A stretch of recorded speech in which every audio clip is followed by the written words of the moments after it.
Hello, so my name is Lily and I'm going to tell you about all the books that I read in April. I almost said March. It's not March, it's April. Actually now it's May. Happy May.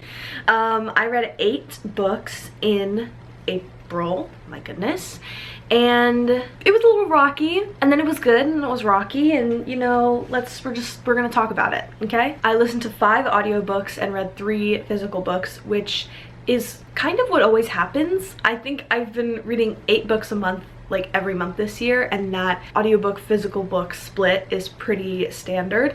I did read quite a few things off of my physical TBR, even though I did listen to the audiobook for them, so we'll talk about that when we get there. But the first book I read this month was This Song Is Not For You by Nowlin. I listened to this on audio, and I want to start doing this thing where I actually like tell you the name of the audiobook narrator in the same way that I would the author, because I listen to so many audiobooks and the narrators often, like, they really have the ability to make or break the experience, and I just think I should like appreciate them a little bit more. So this was narrated by Hannah Carmona, and unfortunately I gave this book 2 stars. It was very short. The audiobook was like 4 hours, and it was about these 2 best friends who are like kind of in love with each other, and they have been, but they're also best friends and they don't want to like mess it up, of course, and they are in a band together, and they are both applying for this music school, and when they're at their auditions they meet this other guy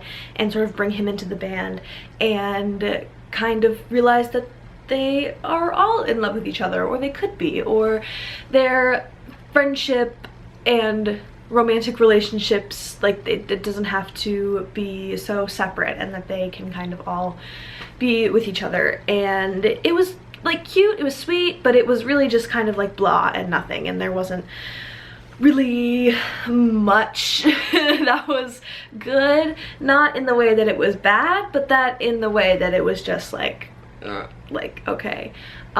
It wasn't very romantic. It wasn't like a romance. Again, it was only 4 hours, and you also get the perspective of all 3 of the main characters, and you're switching between them, and it just wasn't long enough to be impactful in any way. I think I probably, if it was longer, I could have liked it more if there was more character development, if we knew the characters better, if there was like any semblance of plot, like this could have been good, and it just wasn't. It was like novella length, and it needed to definitely be longer, so 2 stars, unfortunately. Next I read Vivienne by Emmalea Russo, which I was so excited to read, and then I ended up giving it 1.5 stars.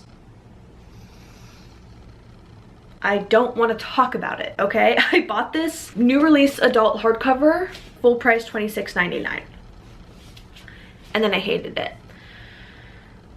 So I should stop doing that. I read the first chapter of this when I was reading the first chapter of every book on my physical TBR, and I was so intrigued, I was so drawn in, and it just was so bad. And I think this could definitely be a thing of I didn't get it. I can see that being the case, but I also just don't think it was very well done.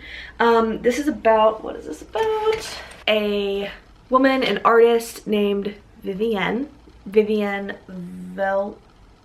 Volker, and her daughter Valor, and her daughter Vesta. And Vivienne is like a surrealist artist, like sculpture artist, and however many years ago, she's like an old woman now, however many years ago, it is kind of seen that she had something to do with the death of her affair partner's wife.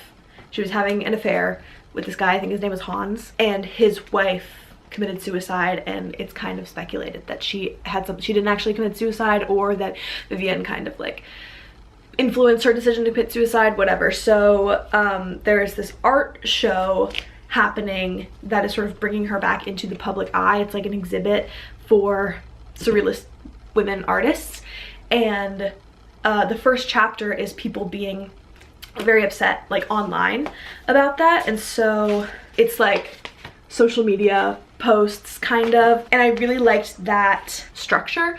And then as the chapters go on, it becomes just like a normal like narrative. The sort of blurb, it's not quite the full synopsis, but just like the blurb at the top is, set over the course of a fateful week, Vivienne deftly weaves surreal prose with a Greek chorus of internet comments and text messages to ask the questions: what is the cost of vision? What is the price of art? What connects creation and procreation, a life and an afterlife? That is not what this book is about. I don't think this book does any of that, actually. I think what connects creation and procreation was just to account for the batshit insane, random, stupid, idiotic thing that happens at the end of this book in this sort of epilogue, like final chapter. Like, it's not about that.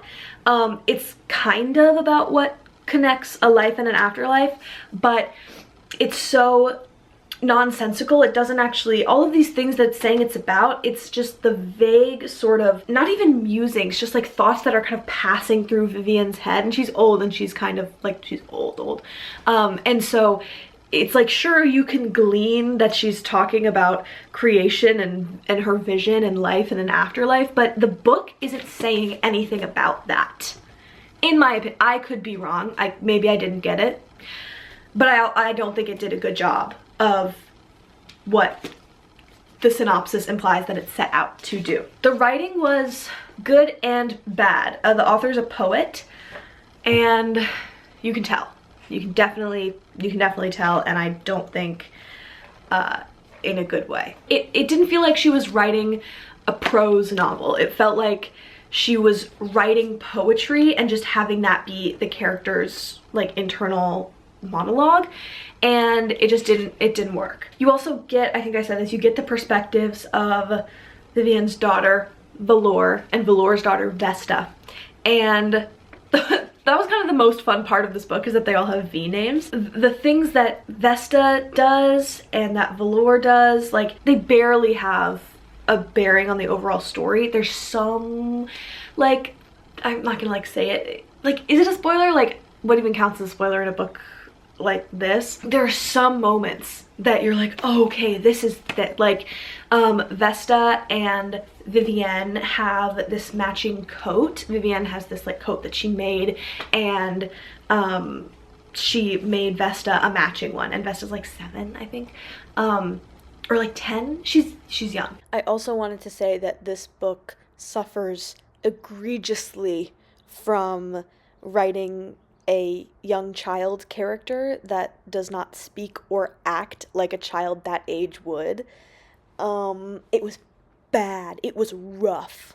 And you can sort of grasp the symbolism of their matching coats and the fact that Valor doesn't have a matching coat. Like, you know, there's some moments like that, but overall, like, not why were they there, but they were just extremely underutilized. They didn't impact the story because nothing impacted the story. Nothing happened in this. There's like one thing at the end and you're like, okay, but then that doesn't even actually like happen. You think something crazy is gonna happen, and then it all turns out fine, and then there's the batshit insane thing at the end. And like, sure, I can appreciate a book going off the rails. This was not like a fun like descent into madness or like a fun campy something like that. No, this was just, this ending was kind of atrociously bad and very much did not match the rest of the story.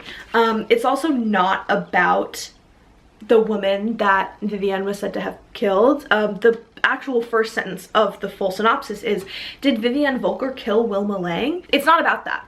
It's not about Wilma Lang. It's not about who killed Wilma Lang. It's not about Vivienne's guilt or feelings or anything to do with Wilma Lang. It's barely even about Vivienne's art. Like, it's barely about anything. It's not, nothing happens, and I'm obviously like very upset about it, and I give it a 1.5 instead of a 1 because I liked the social media posts, like that aspect of the structuring. Oh, you thought I was done talking? Well, I did too, which is why I'm having to pop in later to say that I picked this up, bought this, read this because I read Woo Woo by Ella Baxter last year, and I gave it 4 stars. It was, again, about a woman surrealist sculpture artist, and has to do with social media and parasocialism and how that impacts her art and her life.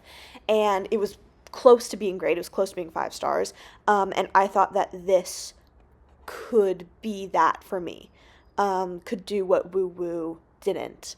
But no, it was extremely bad. So next, I listened to the audiobook for One Last Stop by Casey McQuiston. I read Red, White, and Royal Blue, loved it, gave it 5 stars. I read I Kiss Shara Wheeler, loved that, probably gave it 4 stars. But this one didn't quite interest me. I felt like I read Red, White, and Royal Blue when I was like 14, and then I Kiss Shara Wheeler was YA, so I had a feeling that this would not really be my bag. Now that I'm a bit older. I feel like I'm not talking about this in a well-structured way.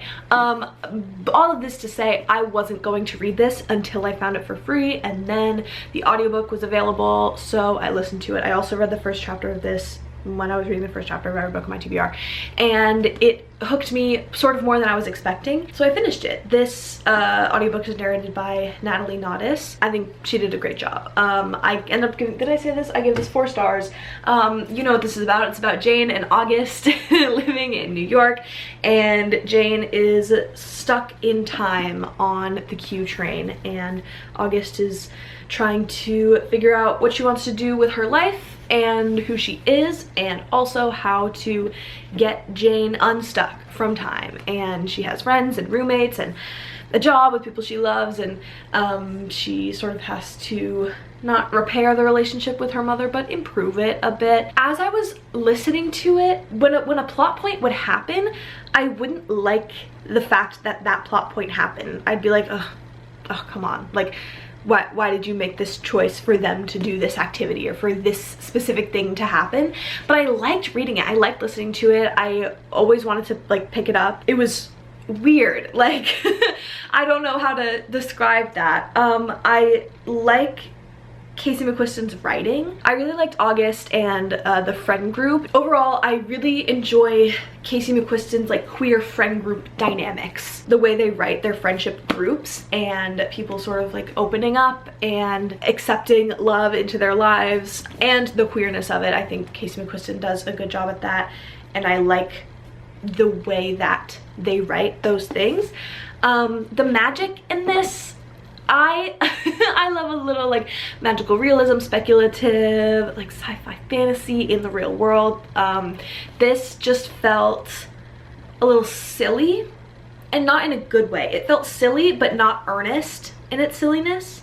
The magic itself, like how she is stuck on the Q train, I'm not expecting, you know, a whole big like scientific like it's because of this and blah blah blah, or oh my gosh, we talked to the spirits and we figured out it's because of this. Like, I wasn't, you know, I don't need a whole big explanation, but it just felt like the book wasn't taking it seriously. It didn't feel like it fully committed to the magic. I did still give it 4 stars. I liked it. I will be keeping it. I'm gonna put it right next to Red, White, and Royal Blue. I'm excited.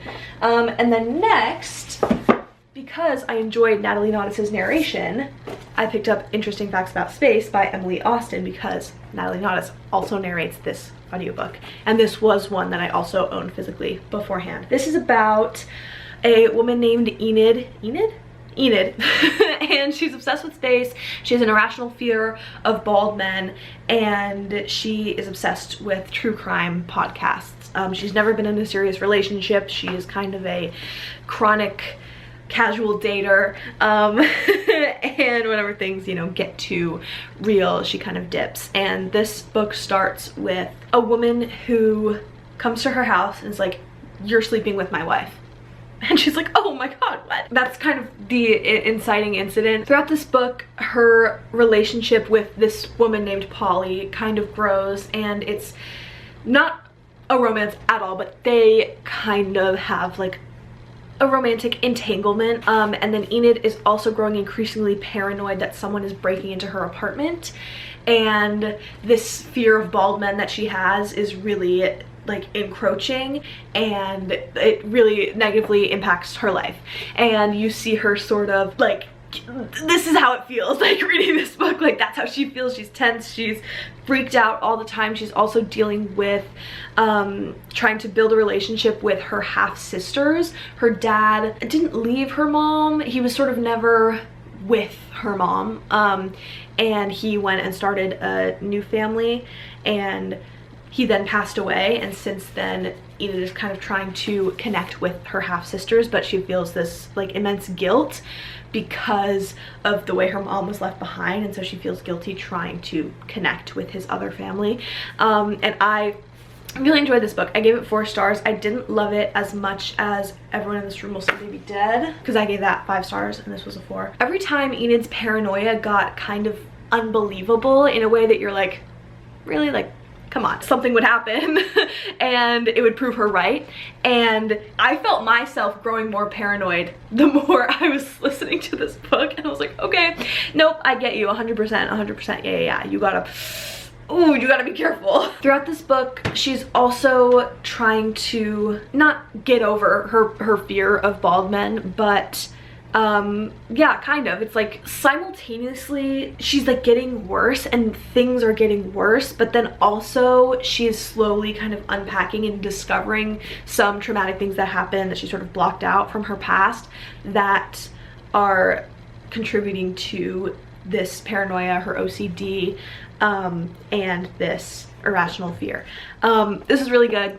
I just got my hold in for the audiobook of We Could Be Rats, so I'm gonna listen to that. Also, I think it's very funny that in this book, Enid, the main character, has a bunch of tattoos of like dancing rats, and then the next book is called We Could Be Rats. Anyways, 4 stars, very solid. I hope I love We Could Be Rats. That would be amazing. This would make her like kind of like a favorite author, so hopefully, wish me luck. Next, I listened to the audiobook for The Pairing by Casey McQuiston. 2 Casey McQuiston books in 1 month. Why, you may ask? Well, I was in the mood for a queer romance, and I am rarely in the mood for romance. I don't read romance very often because I often hate them. So I just don't give them a chance, because I would rather, like, I don't like to or want to read books that I hate, that are bad. Not bad, but that I don't like. So I just like don't try to read romance really ever. So I decided to pick up The Pairing because I was in the mood for a queer romance, and I've given every other Casey McQuiston book I've read 4 or 5 stars. Seems like a very, you know, reasonable, like, yeah, like that makes sense. I give this one 3 stars. Not a bad rating, but just like I think back to Red, White, and Royal Blue, and of course, like I said, read that when I was 14. Rose-colored glasses, of course, but like, that was a good book. Like, I love that book. And this was just not great. Again, you know what this is about. We're following main characters Theo and Kit, who 4 years in the past have broken up, had this big sort of blow up fight, and they're not together anymore. And they broke up on the flight on their way to a food and wine tour around Europe. And 4 years later, they both got vouchers, like because they canceled the tour to make up. They have 4 years to use their vouchers to go on this tour, and they end up going at the same time, and they reconnect while eating and drinking their way across Europe. And they decide to embark on this sex competition to see who can sleep with the most people during their escapades. And I don't remember why they decide to do the sex contest. It doesn't end up really being about the sex contest. It's kind of just like a background setting for like the interactions they have. I don't think it was necessary. I don't think it's like enough. I think that's part of like a pitch. The pitch of the book is like the sex competition, and it's not really that. It's just like this kind of thing that happens. They're mostly just like making their way around Europe and like having fun and saying how sexy and hot everyone is, and they want to have sex with everyone, and they want to have sex with each other, but they don't, because they hate each other and they're so mad, but they love each other and they are soulmates. And so I definitely needed to write down all of my thoughts on this because there were a lot. This audiobook was narrated by Emma Galvin and Max Myers. I'm just gonna go in the order that I wrote these down. I don't know if this is gonna be like a good like segue between them, but Okay, annoying food and wine descriptions. Yes, okay, so fun fact, I have worked in restaurants my whole life. My first job working at a restaurant, I was 11 and I was hosting. And since then, I have hosted, I've served, I've been a busser, I've worked on the line in the back, and I've just been in restaurants my whole life. I know them like very well. And currently I work in a wine shop.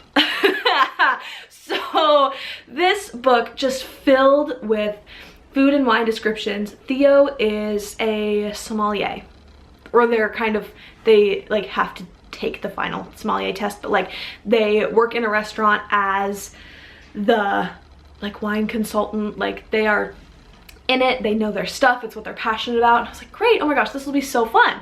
I know wine, they know wine, this is gonna be great. Wasn't great. It was annoying, so annoying. It was so annoying. It was just a lot of kind of like, it was kind of like, you know those guys on TikTok who do like blind wine tastings, and they always get it wrong every time, and they're like, oh, the minerality. Oh, wow, this is, oh, the nose on this, and then like they say a bunch of like random stuff that sounds stupid, and then they get it wrong every time. Like there are words that like describe wine, and they all exist for a reason, and they all mean things. Words mean things. But this just felt like Casey McQuiston just throwing as much wine knowledge as they could into this book, and it felt like they just wanted to show off their wine knowledge. It just felt like it was shoehorned in everywhere. And of course, like, your main character is extremely passionate about wine. They're gonna talk about it, they're gonna be knowledgeable about it, and it's going to inform their life in some ways. But this was so just forced into every possible place you could talk about wine. And it also just, I thought it was gonna be fun to hear all this wine stuff. Unfortunately, it made me feel like I was at work. So that was great. It felt like, yeah, Casey McQuiston was really just trying to show off what they knew. And it didn't feel authentic or organic to the character. Also, Kit is a baker, is like a pastry chef, and has worked in kitchens. They've both worked in kitchens, and at one point they are cooking together, and Theo's like, we tossed the back of house slang around like it was just yesterday when we were working together in a kitchen. I was like, oh, you've worked in kitchens, you know back of house slang, great. Should we call Gordon Ramsay? Jesus, like, it's like, okay. It just wasn't, and this is not me being like defensive, like, do you actually know all this stuff? It's me being like, okay, people don't talk like this. People don't talk like this. And it was just like a lot, and kind of in not a good way. Next, they felt very immature for 28. Yeah. Theo and Kit are 28. They broke up when they were 24. They haven't seen each other in 4 years, haven't talked, spoken at all. And it did not feel like they were 20. Obviously 28 is young, like 30 is not old. You don't know, you don't have anything figured, you're still in your 20s. You don't have anything figured out. Like, it's okay, I understand. I understand. I'm not saying 28 is geriatric, okay? I am saying they didn't feel like they were 28. Like, come on. Like, they just could not get themselves together in a way that felt like they were teenagers. Frankly, it did. And that annoyed me. Okay, the most interesting part was the concept of going from knowing someone so completely to not at all, each of them changing into a completely different person. Yes, I really enjoyed that theme. They were like best friends all throughout their childhood. They knew each other like so well. They, like, again, like I said, kind of like soulmates basically, and they finally get together, and it's like incredible. It's like the best relationship of their lives. And then they have this big blow up fight. Stupid ass fight, the stupidest fight. These characters are so stupid. They get in, I can't, idiotic fight. Okay, the fight's not idiotic. The actions they take afterwards, so stupid. Use your brain. Use your brain. Use your brain. they're allergic to doing that actually. And then completely going no contact, not speaking for 4 years. And when they see each other again, they're noticing all these different things about the other person that has changed. Like, oh, they have a new tattoo, his hair is longer, his like, oh my gosh, he's reading a book he never used to read. Oh my, like their clothes, like they hold themselves so differently, like they're so much more confident, like all this stuff. And I really loved seeing that. I loved that concept of, again, knowing someone so totally and then not seeing them for years and then them changing and being a different person and not having to, getting to get to know them again in this new context and kind of as a new person. They're both being new people and seeing how they've changed. I really enjoyed that. I kind of wished it was more present, just because it would have felt more angsty and romantic. This is a very sex-heavy book. I think we're all aware of that. And I thought it was fine. Every time a new sex scene would roll around, I would think that I'd be tapped out. I'd be like, okay, like this one's enough. And then it would happen, I'd be like, okay, you know, that kind of progressed the relationship in a way that I wasn't expecting. Okay, I'm okay with having another one or whatever. And I would think that I'd be done and then it would actually work well in the story. But like I said, the sex competition had nothing to do with it was not really a sex competition. Like, it was kind of there for some tension between them because like they miss each other, they love each other, and they want to have sex with each other, but they're also trying to have sex with other people, and it just really did not have as big of an impact on the story or the characters as I thought it was going to be, as I thought it was going to, and as I kind of think it should have. I wrote, it had potential, but it wasn't fun. That too. It wasn't fun. It wasn't like, we're gonna go have sex, we're gonna go, it's like, okay, you, that person, and you, that, okay, and like trying to like, you know, like flirting with the other person when really they know that they're flirting with each other. Like, there was some of that, but it just wasn't fun. They're gallivanting around Europe, they're in Italy, they're in France, they're in Spain, and they're trying to have sex with as many people as possible to make each other jealous. That's fun. It wasn't fun. I've heard people say that this like plays into negative stereotypes about bisexual people because these characters will talk about how slutty they are and they're such sluts, and oh my god, you're such a slut, oh I'm such a huge slut, I want to have sex with all these people, and the stereotype of bisexual people being sluts. And I think I remember seeing something like on Casey's Instagram when this book was announced or when it came out, that they wrote this sort of to push back against those stereotypes or say like it's okay for bisexual people to be slutty just because that's a stereotype. Like sometimes things are true, and it does, I think that's kind of how I feel about most stereotypes, or quite a few stereotypes. Like sometimes things are true. Using those true things like as a way to discriminate against people or to like insult people or be rude to people, like that's not a good thing. But sure, bisexuals can be sluts the same way that anyone can be a slut. Like it's not, I don't feel like it's like the most groundbreaking thing. Also, I would like to say the people who think that bisexual people are sluts, like full-heartedly believe that, are not the people who are reading this book. Like if you hate bisexual people and you think they're sluts and you think they're cheaters, like you're not gonna read this book, so I don't actually think it matters that much. Also, again, in the way they were talking about how slutty they are, it just was like, people don't talk like that. That's not a thing. Like, I don't know. Maybe you talk like that. I'm sorry if that's the case. I would say, I'm trying to like remember if I felt like some of the sex was gratuitous. I think the fact that they were having sex with each other and other people kind of, well, like thinking of the other person, it was romantic, but not. Like, okay, Chandler from Chandler Ainsley, she'll describe books as being deeply romantic, and this like wasn't that. Like it was like, I don't know how to describe it. Like it didn't feel like a romance because they had been together from the beginning, and you kind of know that like they also never really got over each other and they never fell out of love with the other one. So they are like getting to know this whole new person in this new way, but like also not really. I think I figured out what I meant to say here, and that is the concept, again, like I talked about before, the concept of knowing someone so completely, losing touch so completely, and coming back together and having to get to know this whole new person.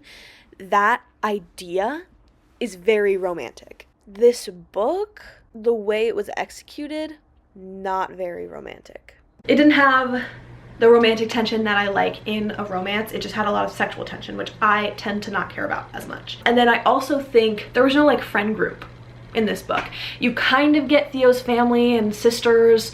They're like a nepo baby, like their family are all like famous actors, and they are not. Barely in the book, barely explored. You know the people that they're on the tour with and their tour guide and whatever, and the people that they meet in all the towns that they go to, but it's not the like queer friend group that I've said I know and love from Casey McQuiston's other books. So overall, this wasn't bad. Again, like I enjoyed listening to it. I wanted to pick it up, but it just did not do anything perfectly in the way that I wanted to. So far, all of Casey McQuiston's books that I've read have just sort of gone down in enjoyment, like Red, White, and Royal Blue's on top, I Kissed Shar Wheeler, One Last Stop, The Pairing. So I hope that, I mean, I'm probably gonna read their next book. Because I always said, like I said, I wasn't that interested in One Last Stop. I always thought that I wasn't gonna read The Pairing. I hope that I like the next one. It would be like really disappointing. It would suck if their first book was my all-time favorite and nothing is ever gonna be as good as that again. Again, I was 14, so that is entirely possible. That nothing is ever gonna feel the way reading like not my first queer romance as a teenager, but like kind of my first like real romance.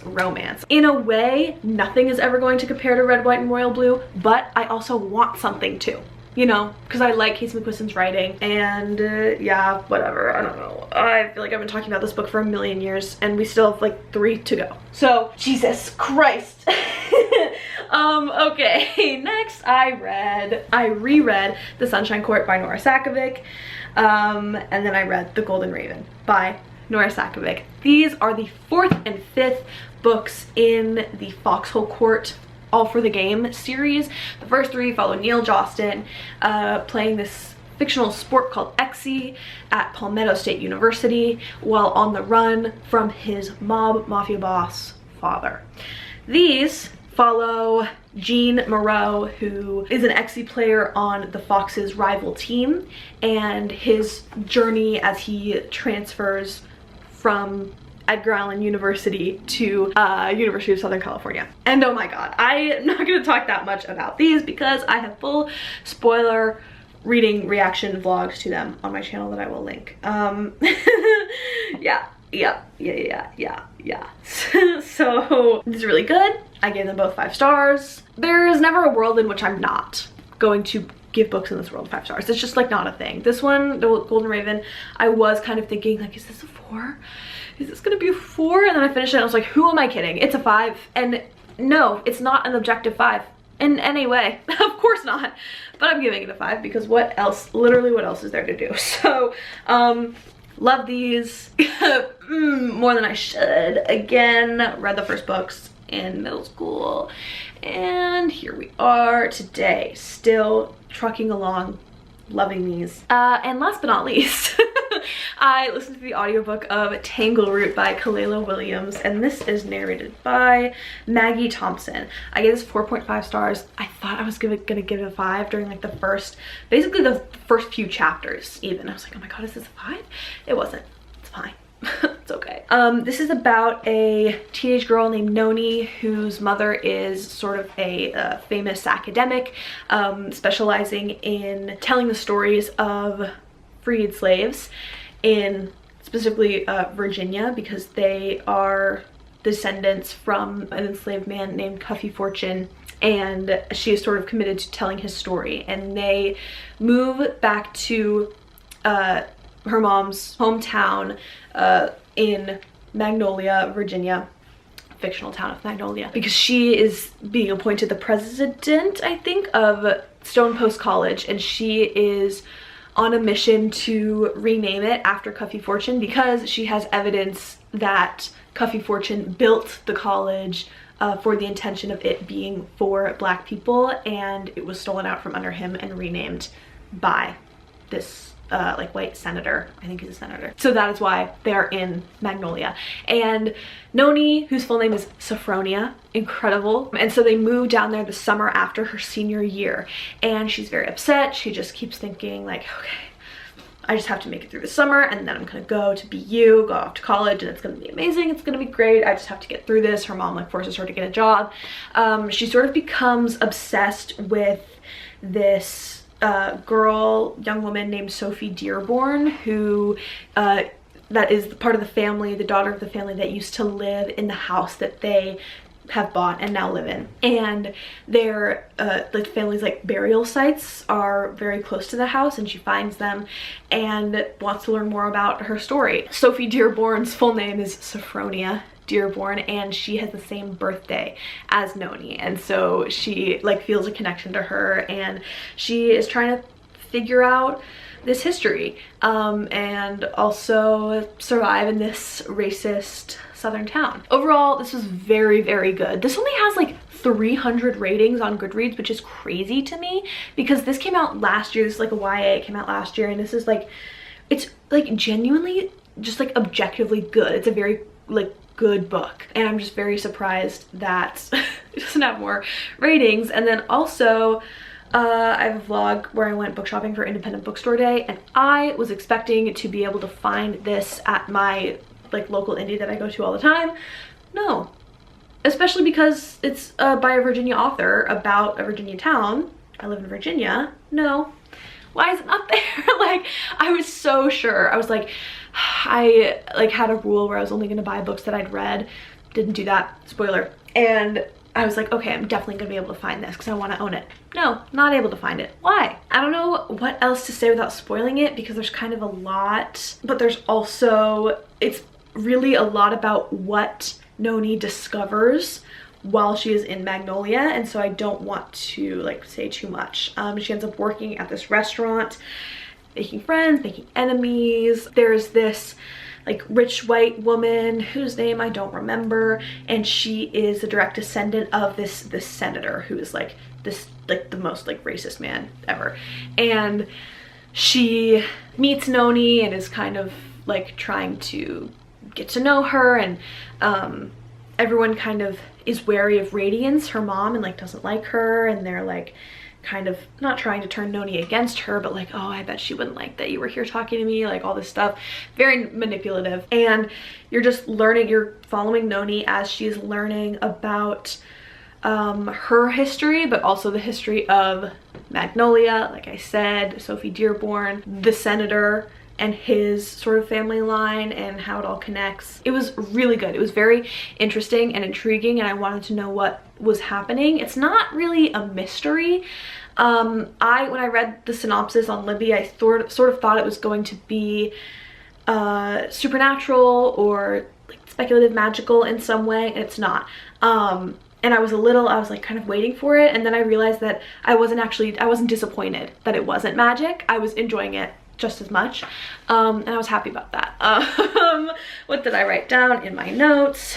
I thought it would take place over the summer. It ended up taking place over the whole school year. That's the thing. I was like, summer after senior year, because she kept saying like, I just have to like make it. And then, you know, once summer's almost over, her mom just does this thing that's really annoying, and I actually hate, and I don't want to like spoil it, but she ends up spending the whole next school year there as well, and I hated that choice by her mother, and it also didn't feel like she spent a whole nother year there. It was kind of, the pacing was not fast, but you would just kind of like skip large swaths of time, because like when Noni wasn't figuring anything out, you weren't really there. For the next few months, I worked at the restaurant and did this and did that. I was like, a few months, like, okay, it's been a few months I guess now. Like it wasn't you're not following her for every moment.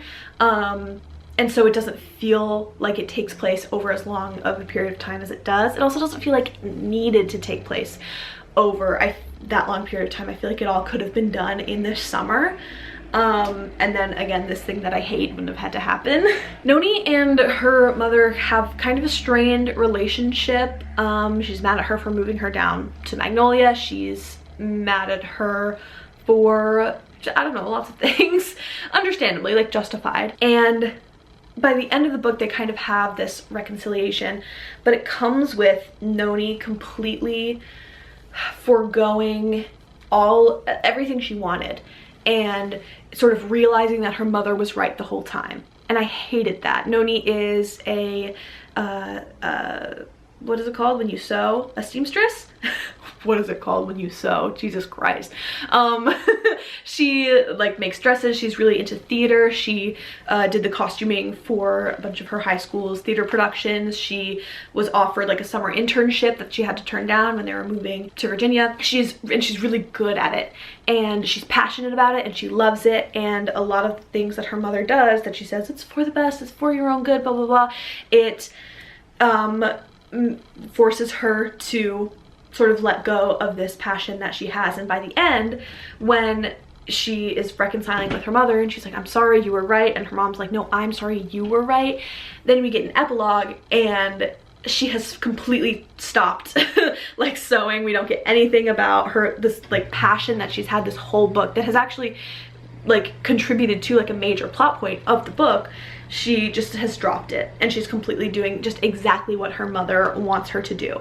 And I am not saying that she shouldn't find new passions and explore different things and see and find like what she likes and what she wants to do with her life, but completely dropping this thing that she loves and has loved the whole book, and everything that she's done has kind of been in service of getting back to it and being able to go to school in Boston and work with this theater company, like doing the costuming.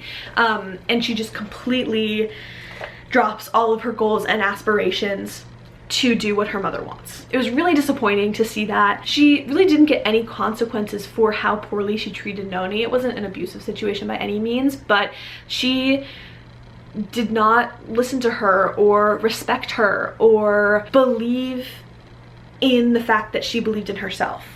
Like, Noni is good at what she does, and she has a passion for it, and her mom was just like, didn't believe that, didn't think it was good enough for her. And again, at the end, she's like, I'm sorry, but she doesn't really learn. We don't see any learning from that on her part. So it was just very, very disappointing to see Noni drop everything for her mother's passion when her mother did not offer the same grace to her in any way. It was very, I hated it. I hated it a lot. Noni sort of had this moment. She was like, I understand why you did everything you did. And I'm like, everything? You understand why she did everything she did? She did some stuff she did not have to do. It was very rude of her to do them. It was not great parenting for her to do them, and you see why she did everything. I was upset. I also didn't really think it made sense with Noni's character and the larger themes of the book of the connecting with your roots and family, and I don't think that's synonymous with like dropping everything for your family. There's also kind of a strained relationship between Noni and her dad that also doesn't get resolved. Her parents are divorced, and anytime she complains about her mom, about what she's doing, this is unfair, this is messing up my life, like I am no longer able to participate in these opportunities that would jumpstart my career in this thing that I love. Every time she raises extremely valid concerns about how her mother is treating her life as something that she can control. She's like calling her dad on the phone. She's like, I don't think, like, Dad, you're not listening to me. He hangs up the phone. Every single time he hangs up. She starts being like, Dad, like, can you talk to her, please? Like, this is just not for me. This is not good for me. He hangs up the phone.